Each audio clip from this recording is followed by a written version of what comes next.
যে আমার সুরতের বড় ভাই কি পরিমাণ যে কাঁঠাল খাদক আপনারা কল্পনাও করতে পারবেন না। ভাই চোখ বন্ধ করে আছে, কিন্তু চোখ খুলে না, চোখ খুললে কিন্তু খাবার খেতে পারবেন না। হ্যাঁ, এই জন্য চোখ না খোলা। এই যে দেখেন কি পরিমাণ বিচি, হ্যাঁ সবই বিচি।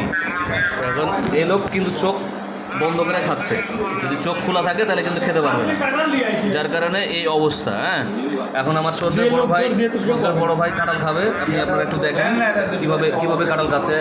এই কাঁঠালে কেউ হাত দিবেন না, হ্যাঁ আমার বড় ভাই খাবে, খালি সর্দার বড় ভাই খাচ্ছে কাঁঠালে। এই দেখেন চোখ খুলেছে, এই যে কাঁঠাল একটু বাইপাস হয়ে গেছে, এই জন্য চোখ খুলেছে। হ্যাঁ, এই ভাই আমার হচ্ছে চোখ বন্ধ করে কাঁঠাল খাই। যাদের কাঁঠাল খাওয়ানোর ইচ্ছা আছে বড় ভাইকে ডাকবেন, দাওয়াত দিবেন, আমার এই বড় ভাই কাঁঠাল খাবে। বিচি, আরে বিচি কাঁঠাল সবই খাই নেবে। গিয়াস ভাই, গিয়াস ভাই আপনি কি খান বলেন তো? বিচি কাঁঠাল সবই খান? আর নাই, আরো আছে, আপনার জন্য ব্যবস্থা করা হবে। এত করে চোখ খুলছেন, এর পেটে কিন্তু নাম এসে বাচ্চাও আছে। আরে আর কয়েকদিন তো